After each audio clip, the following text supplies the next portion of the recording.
My channel. मैंने एक video कल शेयर किया था जिसमें कि मैंने साथ साथ आपसे हार्वेस्टिंग भी शेयर की थी, तो ये उसी वीडियो का सेकंड पार्ट है। इसमें मैं बाकी सब्जियों की भी हार्वेस्टिंग करूंगी जो कि मैंने रूफ टॉप पे लगा रखी हैं, और इसके साथ साथ मैं आपके साथ फर्टिलाइज़र शेयर करूंगी कि मैं अपनी सब्जियों को कौन सा फर्टिलाइज़र देती हूँ, हमें इनको क्या और कैसे कब कब खाद देनी चाहिए कि हमें जो सब्जियां हैं वो मुसलसल मिलती रहें गमलों में से। तो मैंने ज़्यादातर गमलों में तो नहीं, लेकिन ये प्लास्टिक की बकेट्स हैं उनमें, पॉली बैग्स में या फिर ग्रो बैग्स में इनको लगा रखा है। तो आप चाहें तो आप गमलों में भी उगा सकते हैं, लेकिन गमले काफ़ी ज़्यादा हैवी हो जाते हैं, इसलिए उनको रूफटॉप पे रखना बहुत ज़्यादा तादाद में ठीक नहीं रहता है। इसलिए कुछ मैंने ग्रो बैग्स रखे हैं, कुछ पॉली बैग्स हैं, उनका वज़न नहीं होता और वो रूफटॉप के लिए बहुत अच्छे रहते हैं। तो आप इस तरह से अपनी रूटीन की थोड़ी थोड़ी सब्जियां जो हैं वो घर पे ही उगा सकते हैं। आप खुद देखें आजकल जो है वो कितनी कॉस्टली हो गई हैं सारी सब्जियां, और सबसे जो मेन चीज़ है वो यही है कि उनके ऊपर केमिकल का यूज़ किया जाता है। तो केमिकल्स कितने नुकसानदेह हैं हमारे लिए, बच्चों की सेहत के लिए, आप सभी जानते हो। तो हो सके तो एक छोटी सी कोशिश ज़रूर कीजिएगा। जो हमारी बेसिक सब्जियां हैं उनको ग्रो करने की, बहुत इजीली ग्रो हो जाती हैं। और अगर उनको ग्रो करने का मेथड आपको समझ नहीं आ रहा तो आप मेरे चैनल को सब्सक्राइब कर लीजिए बेल के साथ। यहाँ पे आपको हर तरह की गार्डनिंग की जो वीडियोस हैं वो मिल जाएंगी रिगार्डिंग किचन गार्डन या फिर अदर प्लांट्स हैं।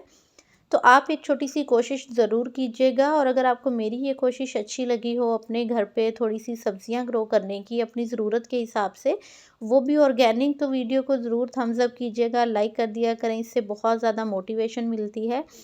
सारी सब्जियां जो हैं वो अपनी ज़रूरत के हिसाब से मैंने ग्रो कर रखी हैं, ज़्यादा जगह नहीं लेती हैं। एक दफ़ा लगा लें तो फिर बार बार आपको उगानी भी नहीं पड़ती।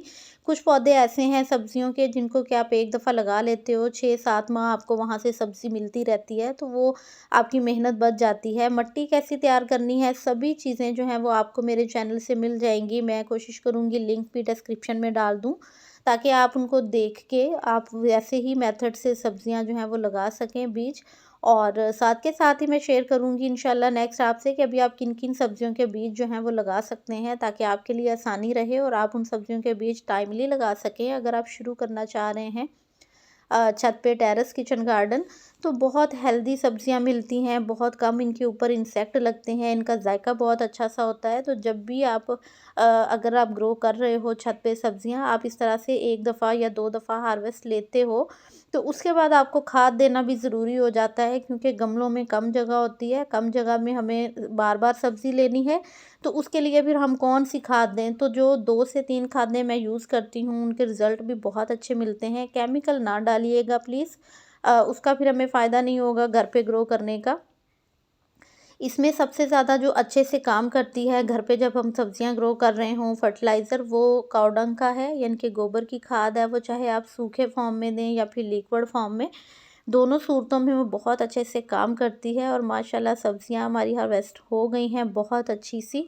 तो आप भी इसी तरह सब्जियां ले सकते हैं। और छत पे जब आप ग्रो करते हैं तो उसका मतलब ये नहीं है कि आपको बहुत ढेर सारी सब्जियां मिलेंगी, लेकिन इतनी ज़रूर मिलेंगी कि आपकी जो ज़रूरत है किचन की वो पूरी होती जाती है बहुत ईजीली।